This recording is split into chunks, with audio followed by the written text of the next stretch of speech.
Number 12. If the current flowing through an element is given by, okay, it's given by this, plot the charge stored in the element over 0 to 20 seconds. Great. So basically, this is like questions that we did in the previously to this, except instead of just showing us a graph, they've given us the piecewise function that would describe the graph. There's nothing really that stops us from making the graph, I suppose, if that's what we really want to do. But what we want to do is we want to remember how current and charge are related. So remember that current is the change in charge divided by the change in time. And we see that we're not dealing with constant current the whole time. We see that that first one there is 3 times t. So that's going to be a linear relationship. So we are going to need to do an integral. If we had the graph, well, we could just find the area, but we'll do an integral. We did graph ones earlier. So we want q. So we'll do dq equals I dt.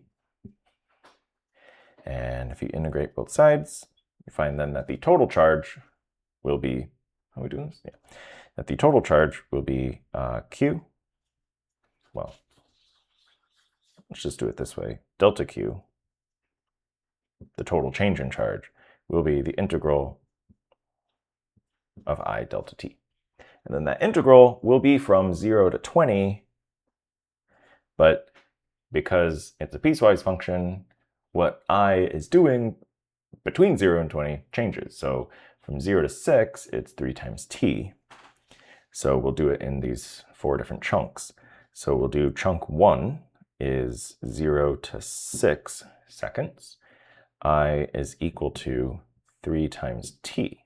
Therefore, the integral that we need to do there will be 0 to 6 of 3t dt.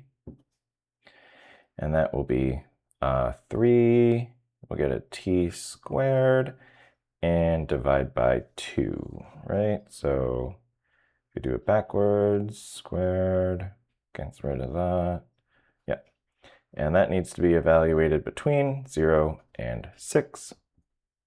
So that will be 3 halves times 6 squared, which is something. So that's going to be 3 by 2 times 6 squared, 54.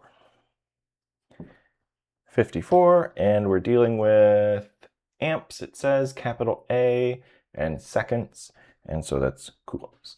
So that's that first chunk. Second chunk is 6 to 10 seconds, and in that case, I is just 18. I equals 18. Therefore, the integral that we need to do will just be 6 to 10 of 18 dt. So that will be 18 times t, evaluated between 6 and 10. So that's just going to be 18 times 10 minus 6, which is 18 times 4. 18 times 4, 72. And again, coulombs. The next chunk is 10 to 15. And there, I is equal to minus 12. Do this one a little bit differently than the integral. Remember that delta q is equal to this integral. Remember that we can always change it from a d to a delta. We want to be careful when we do that. In this case, we can definitely do that because it's not dependent on time. It's just equal to 12. So it's just going to be I delta t. I is equal to minus 12. The delta t in this case will be the change in time from 10 to 15, which is just 5 seconds. So that means the delta q there will be minus 12 times 5 minus 60. Minus 60 coulombs. Don't get too excited about it being negative. I mean, you can get excited if you want, but don't get worried about it being negative. It's just negative because the current was negative at that time. The next chunk is anything bigger than 15 seconds. So we want to go from 15 to 20, which means that's where it applies. And in that case, current is 0. So that means that delta Q will be I delta T. The I is 0, so therefore the delta Q on that is 0. And you can put coulombs on there if you want. So the total change in charge will be the sum of all 4 of those numbers. That's going to be 54 plus 72 minus 60, and then the plus 0 is 66. 66 coulombs. Oh, you know what? I should have read ahead. They want us to plot the charge stored in the element over 0 to 20. Fine, we will plot it. Oh,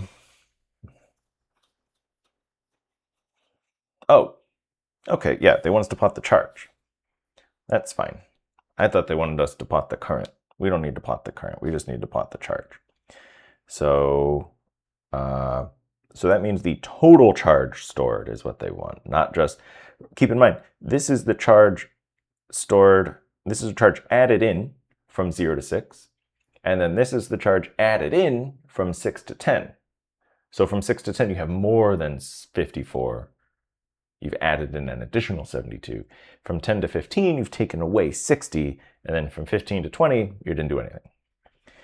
So that means if we plot our charge, Q, and time, we can say 0 is there. From 0 to 6, we add in some charge, and it gets added in quadratically up to 54. So we're just going to say there's 54, and here is 6. So we'll just say it kind of basically looks like that-ish. And then 6 to 10, we add in 72. So this will be 54 plus 72. So 54 plus 72, 126. So it'll be 126 is that line. And that gets added in linearly up to 10. So we need to end there. So it looks like that. Then we take away 60. So that's going to get us to our total then, 66, which is more than 54. So we'll say here is 66. And that gets taken away linearly as well, because that's a constant current. And so that goes up to 15. And that's going to end there. So looks like that. And then from 15 to 20, we sort of extend this out a little bit. Here's 20. We do nothing.